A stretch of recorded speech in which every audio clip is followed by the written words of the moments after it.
বিজেপিতে যোগদানের পর পশ্চিমবঙ্গে বিনা প্রতিদ্বন্দ্বিতায় রাজ্যসভার সাংসদ পদে নির্বাচিত হয়েছেন সুস্মিতা দেব। সাংসদ নির্বাচিত হওয়ার পর শনিবার প্রথমবারের মতো সুস্মিতা দেব বরাক উপত্যকায় পদার্পণ করেছেন। ওনার এই পদার্পণে কর্মী ও সমর্থকদের মধ্যে ব্যাপক উৎসাহ পরিলক্ষিত হয়েছে। এদিন সকালে কুম্ভীরগ্রাম বিমানবন্দরে অবতরণ করার পর অসংখ্য নেতাকর্মীরা সেখানে উপস্থিত হয়ে নবনির্বাচিত সাংসদকে সংবর্ধনায় ভাসালে পরে এক বিশাল র্যালি করে সাংসদ সুস্মিতাকে স্বাগত জানানো হয়। উধারবন্দ ও রংপুর একাধিক স্থানে অসংখ্য কর্মী জমায়েত হয়ে বিজেপির নবনির্বাচিত রাজ্যসভা সাংসদকে সংবর্ধনা প্রদান করে সম্মানিত করেন। পরে শিলচর উপস্থিত হয়ে সুস্মিতা দেব কেন্দ্র ও রাজ্য বিজেপি সহ পশ্চিমবঙ্গ সরকারকে ধন্যবাদ ও কৃতজ্ঞতা জ্ঞাপন করেন। সাংসদ দেব জানান, তৃণমূল থেকে ইস্তফা দেওয়ার পর বিনা শর্তে গৃহমন্ত্রী অমিত শাহ ও প্রধানমন্ত্রী নরেন্দ্র মোদী উনাকে পশ্চিমবঙ্গে রাজ্যসভার আসন দিয়েছেন।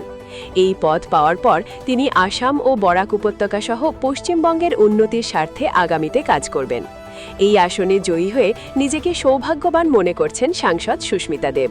আমি প্রথমেই ভারতীয় জনতা পার্টির দিল্লির নেতৃত্ব, আসামের নেতৃত্ব, পশ্চিমবঙ্গের নেতৃত্বকে ধন্যবাদ জানাবো। কারণ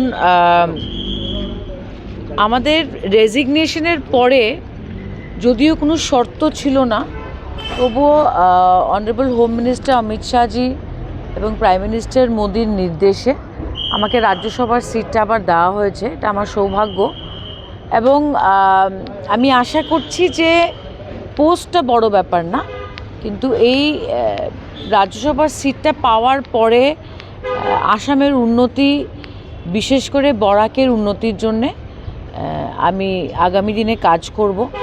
এবং এটা অস্বীকার করা যাবে না যে এই রাজ্যসভার সিটটা যারা ভারতীয় জনতা পার্টির পশ্চিমবঙ্গের বিধায়করা আছে ওদেরও অবদান রয়েছে, কর্মীদের অবদান রয়েছে।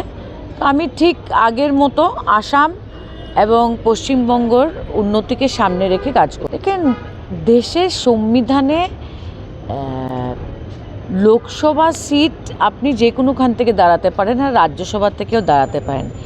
এটা মানুষকে বুঝতে হবে, বুঝেছেন? সো আপনি রাজ্যসভার সিট যেখান থেকেই নেন, ইটস আ ন্যাশনাল পার্লামেন্ট। এটা তো বিধানসভা না যে আমি আসামের বিধানসভাতে গিয়ে শুধু আসামের কথা বলতে হবে। It's a national parliament. আমি সমস্ত দেশের জন্য কাজ করতে পারব।